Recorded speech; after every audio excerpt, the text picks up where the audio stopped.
I have had 2 under 2 for the last 2 years straight, and I want to share a few tips and tricks that I have learned along the way. If you're new here, my name is Emma Winters. I am a mom of 4 with a 5th on the way, and I create lifestyle and motherhood content here on YouTube. For some context, my daughter Oakley is 3, and she is a year and 2 days older than our son Elias, and Elias is 4.5 months older than our son Cohen. If you're confused by how all that happened, I'll link our foster and adoption story down below. For the past 2 years, I have had 2 under 2 and also 3 under 3, and man, has it been a whirlwind. It has been super challenging, but also super fun. Maybe you're watching because you just got a surprise pregnancy test, or you maybe plan to have your kids really close together. Either way, I think this will be helpful for you. My first piece of advice to anyone that has 2 under 2 would be to have safe spaces or a yes zone. So what I mean by that is just having a space where little toddlers can roam around and be free, and you don't have to worry about their safety. So that could be outlet plugs, that could be cabinet closures, locks, whatever you need to do to make your space safe. And what I mean by yes spaces is removing objects or things in your environment that you're constantly telling your toddlers no over. So for example, I had a coffee table book that I had out, and the toddlers were always getting into it and throwing it on the ground, and it was starting to get destroyed. And instead of just hovering over them all the time and having to tell them no, no, no, just remove it from their environment. So it's not even a temptation and it's not a stressor for you. This safe space is obviously helpful for day-to-day play, but especially when you have a newborn and you're needing to nurse your newborn or feed your newborn, having a place where you can lock you and the toddler in, whether that be a toy room or a bedroom or even your main living space, so that you can really just focus on the baby and give it the attention that it needs, but you know your toddler is safe. Number 2 is having a schedule but not being rigid. In those first couple months of having a newborn and a toddler, you're just trying to figure out your baby and how to manage your time between 2 kids. So I would not worry about a schedule for the first 2 to 3 months. But once that 3rd or 4th month rolls around, that's really the time to start implementing some schedule.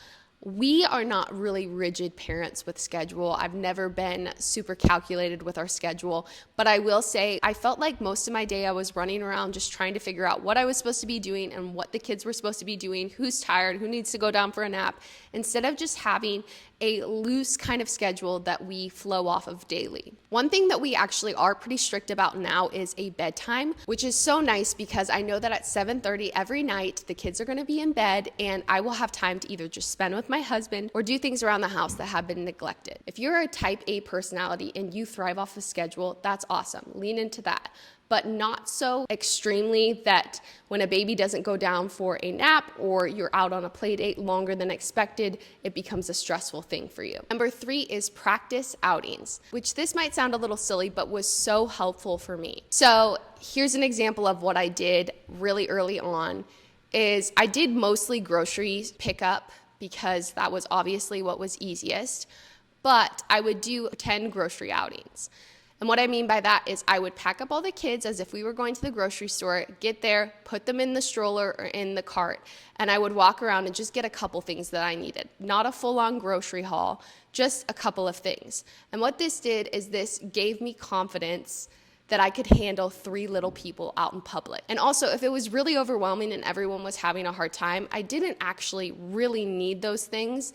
It was more just for practice and getting the kids used to being out with just mom. The next one would be to get a double stroller or a carrier or just some kind of contraption that is easy to take the kids out. I am not a homebody. I love to go out, and that was what was really challenging for me at the beginning when I had 2 under 2 is I just felt tied to my house. We ended up getting the UPPAbaby Vista V2, and it is a double stroller where I can just clip the baby car seat in, and it made it really easy for me to go out in public with 2 under 2.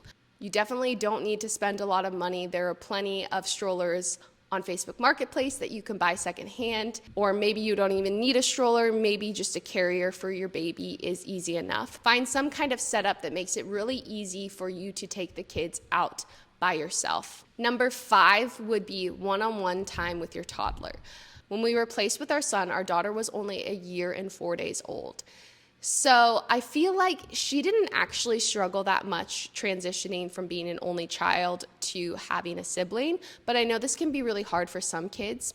And being pregnant right now, our youngest, I think, is going to have a harder time adjusting to having a new sibling in the house. We didn't have 9 months to prepare for our son. He was a foster placement. And so it just happened really quickly. And that was hard for me because I felt like I went from having all this time with just my daughter to now having to split my time. And I was constantly struggling with mom guilt, feeling like I wasn't giving her the attention she wanted or needed. So although my daughter didn't need me to take her on like little coffee dates or to the park just one-on-one, she would be fine if I just sat down and colored with her at home while the baby was napping. It was really good for my mama heart to take her out to coffee and get her a hot chocolate and sit there and draw with her. At 1 year old, she wasn't really at a conversational stage, but just to be with her and feel like I was giving her that attention not only filled her tank, but also filled mine. But like I said, you can just do this at home while the baby's napping. Sit down, undistracted with your toddler and just spend some time. It will fill up their tank and help make that transition from being an only child to now having a sibling a little easier.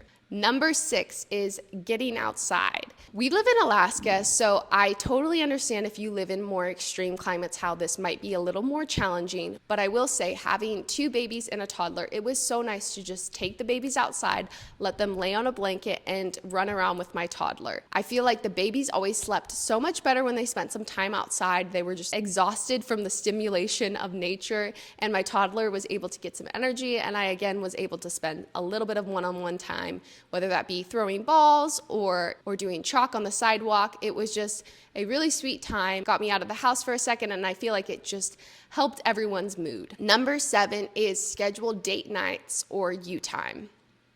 Going from 1 kid to 2 kids can be really challenging, and in the first couple months, you're just trying to figure it out. Your relationships can be put to the side, as well as your health and just alone time for you. Even though it can be a challenge to make it happen, it is so good for you and your spouse to get out and spend that time together, whether it be once a month or once a week. Your relationship is going to benefit prioritizing that. What it looked like for us is we hired a babysitter twice a month, and we just put that in our budget and we said, this is important. We will cut back in other things if we need to, but this is going to happen. And I can say every single time we went out, I felt so much more refreshed the next day, just getting to connect with my spouse and not just feel like a mom all the time. As far as time for myself, twice a month my husband would give me time to just go out and do something that I enjoy, whether that be thrifting or getting my nails done or just sitting in a park and journaling. He would give me 2-3 hours just to spend by myself in the middle of the day, and it was always so refreshing. I always came back more appreciative and ready to go for the next day. Number 8 is having your toddler help. Toddlers obviously cannot do everything by themselves, but there are some little things around the house that they can help with.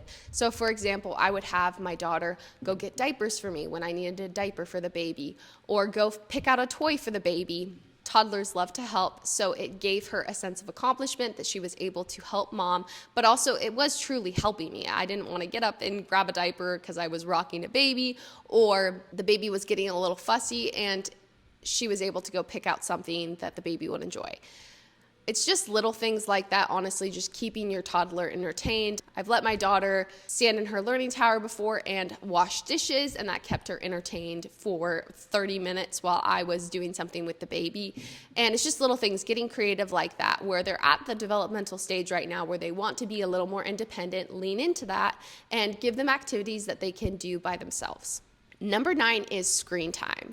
I know that people have different opinions on screen time, but I think that most people let their children watch a little bit of screen time. We all know of the negative side effects of having young kids watch too much TV, but I feel like TV can actually be a really amazing tool. For example, I needed to do something around the house, like mop the floor. And instead of having a little toddler following me around the whole time and making little footprints through it, I would just put them on the couch and put on one of their favorite shows. I tried to do less stimulating shows like Winnie the Pooh or Franklin or Little Bear, something like that, and let them watch 15 minutes while I'm doing something around the house. Not only did this help my sanity and also help me get a few things done around the house, my toddler loves it. But if you are like, no, I am not into screen time, we have something called a Yoda box that we use a lot during quiet time. You just put these little cards in and it reads stories to them. or even just putting on music, something that is fun for them, that they're gonna get up and dance and wiggle around to distract them so that you're able to get a few things done. And number 10, my final piece of advice, if you are about to have 2 under 2, or if you have 2 under 2, would be to remember that this is just a season. There will be days where it is really challenging and you feel overwhelmed and worn down. One thing that always kept me present in the moment and helped me not to just stay in survival mode was, this is just a season. And one thing me and my husband always say is, these are the moments we're going to look back on. We're going to talk about this when we're in our 60s and 70s and 80s. These really are such precious moments. And even though it is challenging, you will get through it and it will get easier. We have the unique perspective of also having a teenager while having young kids. And I can say that parenting is always going to have challenges, and there are going to be seasons where you're going to feel like you don't know what to do or you don't know what the next step is. But my advice is to stay present. You will get through it. It will get better. And these little tiny people will one day be teenagers and not need you as much. You will be in completely different water and wondering, what am I supposed to be doing? What's the right thing? And for us and our family, it has been so helpful just to rely on the Lord and ask Him when we don't know the answers, when we don't know what the next step is.